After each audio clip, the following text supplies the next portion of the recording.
Hello everyone. As you all know, we've all gathered here today to discuss how to write a review paper.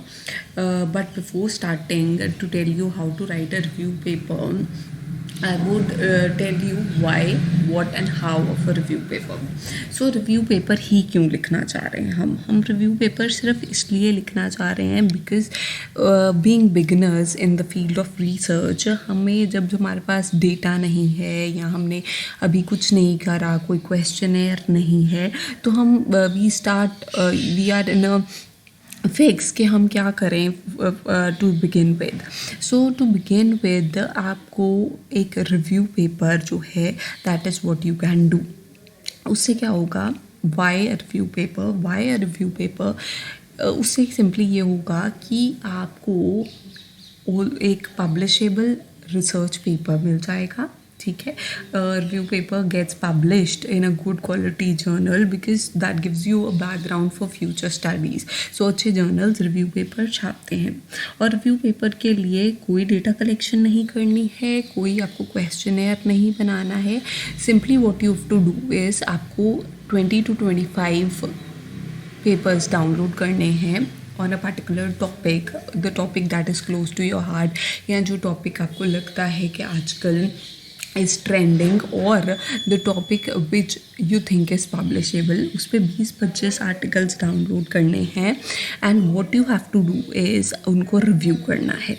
ठीक है, तो how to review a paper that I will be telling you. पर review का मतलब क्या होता है, उससे पहले रिव्यू का मतलब होता है कि हमने पहले ये स्टडीज़ जो एग्जिस्टिंग वर्क है on a particular topic, the topic of your choice, हमने वो पढ़ा और हमने ट्राई टू फाइंड आउट किया कि क्या गैप्स हैं, क्या वो एग्जिस्टिंग ऑथर्स कर चुके हैं और क्या रहता है करने वाला जो कि हम कर सकते हैं. ठीक है, सो रिव्यू ऑफ लिटरेचर करते क्यों हैं, बिसाइड्स कि हमें एक article with a good conceptual framework मिल जाए, उसके बिसाइड्स हम रिव्यू क्यों करते हैं. रिव्यू हम इसलिए करते हैं to find out the gaps का मतलब क्या है यहाँ पे. गैप्स का मतलब ये है कि क्या हो चुका है और क्या होने वाला है और क्या हम कर सकते हैं. ठीक है, जो एग्जिस्टिंग ऑथर्स ने नहीं किया वो हम कर सकते हैं. ये फाइंड आउट करने के लिए हम रिव्यू पढ़ते हैं. फॉर एग्जाम्पल, मैं रिव्यू कर रही हूँ स्टडीज़ का. अभी मैं बताऊँगी कि रिव्यू कैसे करना है. रिव्यू कर रही हूँ और I am coming across studies again and again, US based studies, foreign based studies, no study in India. So एक गैप मुझे ये मिल गया कि although the studies have been carried out on a particular topic but Indian context में study नहीं है, या मुंबई में स्टडी है, other regions of the country में स्टडी है पर पंजाब में स्टडी नहीं है.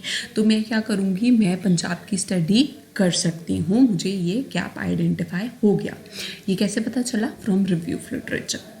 Then the respondent category not covered. Respondent category might not have been covered.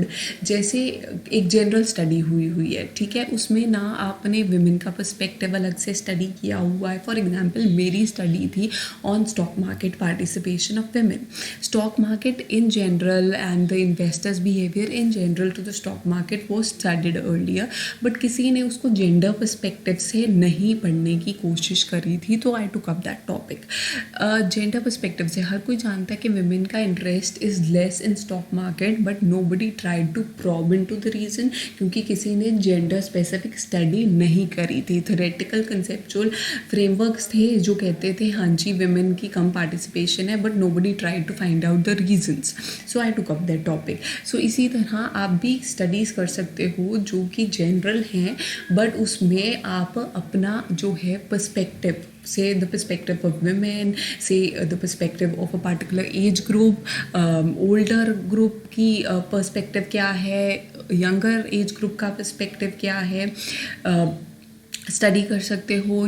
या से people belonging to different occupation का, जो प्रोफेशनल वाले हैं उनका अलग स्टॉक मार्केट पार्टिसिपेशन होगी, जो बिजनेसमैन है उनकी स्टॉक मार्केट पार्टिसिपेशन अलग होगी. तो ये आप स्टडी कर सकते हो. This also you will be able to identify when you review. Another thing is हम ये नोटिस करते हैं कभी कभी रिव्यू से कि सारी स्टडीज़ जो हैं वो रूरल अर्बन एरिया में हुई है and there is a dearth of studies in rural area. So in that case that can also be the scope of your study. So ये जो है ये सब कुछ कैसे पता चलेगा on the basis of review of literature. Then आप को रिव्यू से ये भी पता चलेगा कि ऑल्दो कंसेप्चुअल स्टडीज़ हैं उस टॉपिक पे, यार वो टॉपिक इतना रिसर्च नहीं हुआ. फॉर एग्जांपल कि stock market participation of women is less, ये सबको पता है, बट किसी ने आज तक उसके फैक्टर्स एक्सट्रैक्ट करने की कोशिश नहीं करी है. किसी ने फैक्टर एनालिसिस नहीं लगा के उसको एग्जामिन करने की कोशिश की. किसी ने क्रॉस टैबुलेशन या क्रॉस डेमोग्राफिक्स उसको स्टडी करने की कोशिश नहीं करी. सो इन दैट केस मैं ये स्टडी टेकअप कर सकती हूँ. किसी ने ये नहीं चेक किया कि क्या रीजंस हैं for stock market participation less है विमेन की, उसका क्या बेसिक रीज़न है. रिग्रेशन आपको उसका इम्पैक्ट बता देगा कि कौन सा सबसे ज़्यादा इंपॉर्टेंट फैक्टर है जो विमेन को पीछे खींचता है from participating in the stock market. So ये सब कुछ मुझे कैसे पता चलेगा कि ये स्टडीज़ नहीं हुई. This is based upon review. On review of literature, on doing review of literature आपको ये पता चलेगा कि उस टॉपिक पे कोई स्केल डेवलप्ड है कि नहीं है. अगर नहीं है तो you can develop a scale based upon again reviewing the studies. मैंने अपना स्केल बनाया है.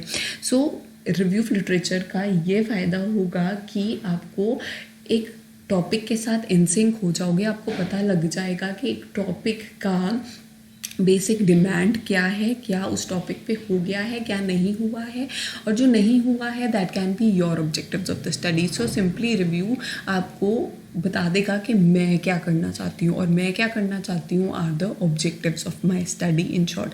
तो एक बार आपको ऑब्जेक्टिव्स मिल गए then you can carry out, और आप उसके ऊपर क्वेश्चनर बना सकते हो, उसके ऊपर फर्दर स्टडी कैरी आउट कर सकते हो.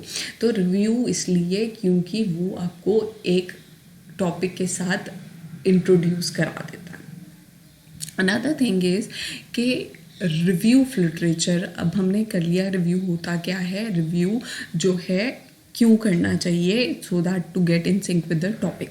सो कोई भी टॉपिक ले देते हो which is close to your heart. अब मैं बताऊंगी for which is the main agenda for today is how to do a review of literature. तो how to do a review of literature, उसके लिए आपको पहले रिव्यू के एलिमेंट्स पता होने चाहिए. रिव्यू में सबसे पहले ऑथर का नाम लिखना है और एटल लिखना है अगर 2 से ज़्यादा ऑथर्स हैं.